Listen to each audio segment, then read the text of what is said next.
Guys, syempre first tip tayo dito sa Vivo X200 FE. Kalalabas lang nito, no? And it's currently priced at around mga nasa 45,000 pesos. Unbox muna natin, no? Let's see what's inside.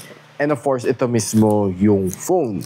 So, show you kung ano itsura niya, no? Yan. Ganito itsura na. Very compact phone niya. Ang ganda ng kanyang camera module. Hindi siya katulad nung X200 Pro. Ang laki ng bilog dito sa gitna. No? But this one is more of a simplified version. But syempre, may Zeiss pa rin siya. And of course, nandito sensor. And nandito ang kanyang Aura Light ring. Yan, ganda. No? So, metal frames ang ganang gilid. So, expect mo matibay. And of course, we have a really nice compact screen dito.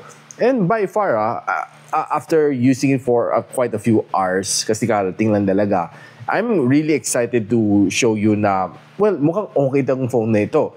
And probably ang dami sa inyo nag-aantay kung ano maging performance nito. And by far, it got me a 1.73 million points dito sa Antutu benchmark. And of course, some quick snap naman dito. Tinry ko lang naman out of curiosity.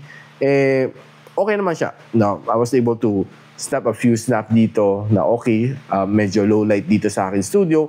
But I was able to capture me some nice shot dito sa mga figurines dito sa akin table. Now, other things inside dito is that it comes together with a charging cable. It comes together with a charging brick. And this is a 90 watts na Vivo Flash charging brick.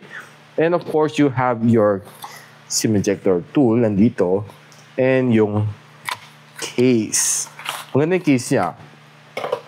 Yan. Ganito yung itsura ng case niya. You got some manuals and warranty card. So, once na pag sinalpak mo to, looks something like this. Not bad. Not bad na ganang case. Rubberized and magandang ganang grip.